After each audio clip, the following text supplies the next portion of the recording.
there, kids. It's awesome to see y'all. Did you do something to your hair? I like it. It's like a cool 70s astronaut vibe. I dig it.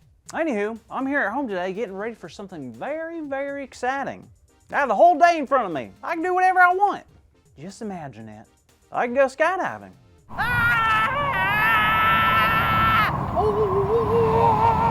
Or I could go to a football game. Woo! Go football team! Go sports! I love sports! Yeah! I can go to the opera. I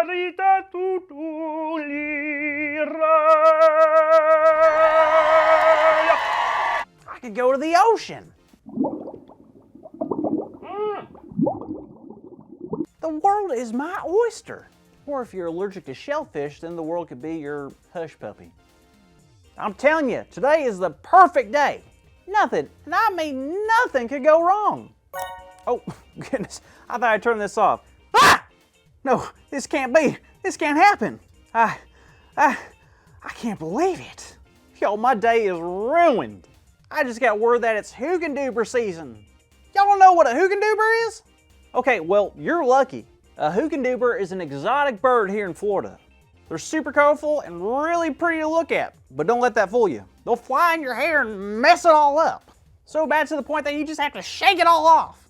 When they flap their wings, they put out this terrible smell. It stinks up the whole neighborhood. And if that isn't bad enough, I'm allergic to them. This is awful. I wonder how long they'll be outside. Let's see. Are you kidding? It says Hoogendubers nest in new areas up to 4 weeks? Oh no, I'm stuck in my house for weeks? This is terrible. What am I gonna do? Maybe I'll watch some TV. Huh, it's not working. Maybe it's voice activated. Turn on. Hey, don't yell at me. Ah! Well, no TV. I just don't know what to do. I mean, I could try reading, but I don't like to read. Well, it's either that or contemplate every decision I've ever made and fall into a deep hibernation.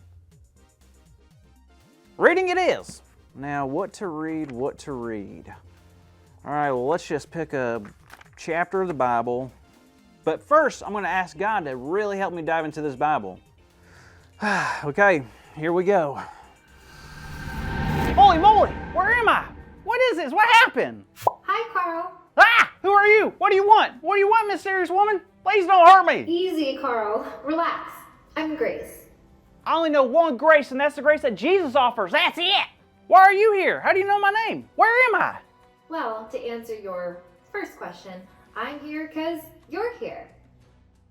Huh? Well, you asked God to help you dive into your reading, so that's exactly what happened. You dove into the Bible story. We are where the Bible story takes place. I know, first-time story divers tend to get a little disoriented, so I'm here to help. Wait. Are you saying we're back in time to when the Bible story happened? The actual Bible story? Sorta, somewhere between a dream and reality. Like a fantasy world. This is where you can learn about some of the greatest stories in the Bible, but truly experience it like no other story before. Wow, that's incredible. So, where am I? Let me take a look. Well, if I'm reading this right, I believe you are in the book of Luke chapter 4. What happens then? Let me see. Oh yeah, this is a story of when Jesus was tempted in the wilderness. No way! I love that story. Really? Me too. It's a great story. Well, walk me through it anyway. This story takes place right before Jesus began his ministry. He was probably around 30 years old. Wow, so what was Jesus doing in the wilderness? Seems like he had a pretty busy schedule. Oh, for sure. You wouldn't believe how much he would be doing for the next 3 years of his life, but he felt it was very important to take some space and be by himself. How long was Jesus out here again? Would you believe me if I said 40 days? 40 days? That's wild. I've only been here for a few minutes and I'm not sure I like it here. Did Jesus have to hunt for food when he was out here, or did he pack a couple of PB&Js? Well, if being out in the wilderness wasn't tough enough already, Jesus decided to fast from food the whole time he was out there. Oh, nice. So like McDonald's or Chick-fil-A? Do they deliver out here? I'm getting hungry. You want anything? Huh? Oh, no, Carl, not fast food. Jesus fasted from food, as in he chose not to eat while he was out there in the wilderness. Are you kidding me? No food? I can't go 10 minutes without having food. So Jesus spent 40 days in the wilderness without any food. That's quite the accomplishment. Oh, but don't you remember? That's not all. While Jesus was out in the wilderness, he was faced with some really tough challenges. Something more challenging than not eating for 40 days and sleeping outside? I know it seems unlikely, but yes. You see, Jesus was tempted several times during the story. Wait, Jesus was tempted? Just like how we are tempted? Like the times when we get the urge to do something that we shouldn't do? Exactly. Jesus was tempted to turn a rock into bread so he could finally have something to eat. But he chose not to do it because fasting was very important to Jesus. Wow. First off, a rock into bread.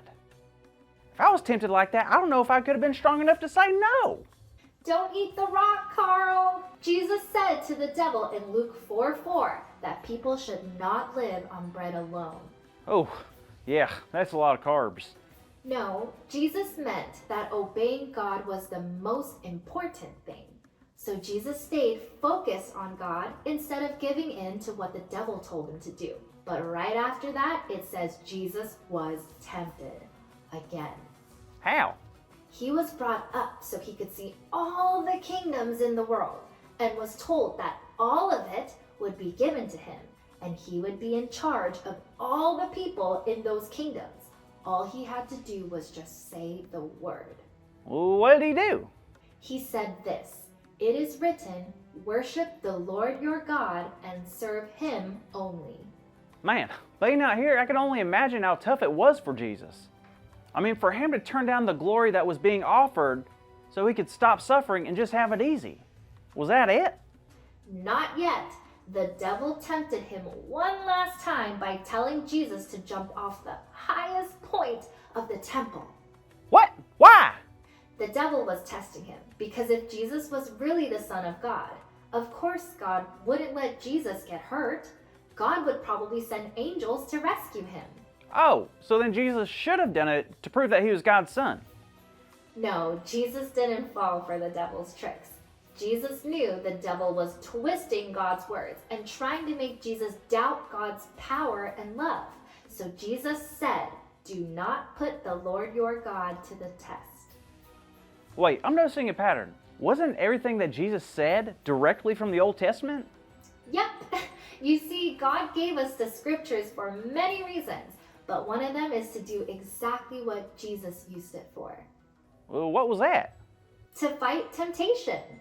God knows we will face many challenges in this world, but God also knows we can use the Bible to fight off anything that comes our way.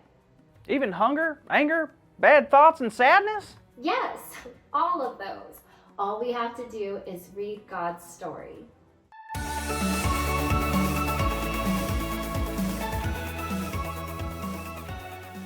Well, hey there, kids. Wasn't that story a page turner? The Bible never ceases to amaze me. We heard about Jesus fighting temptation and overcoming it. I bet it's cool to hear that God can prepare us to fight temptation too. Now, today's big idea is God prepares us to fight temptation. Now, let's say it out loud on the count of 3. Ready? 1, 2, 3. God prepares us to fight temptation. Yay, great job, kids. Now, I'm going to hold on to this promise because I've been tempted lately. It's kind of normal to be tempted, but God prepares us to fight temptation. All right, count on God this week, okay, friends? See you next week.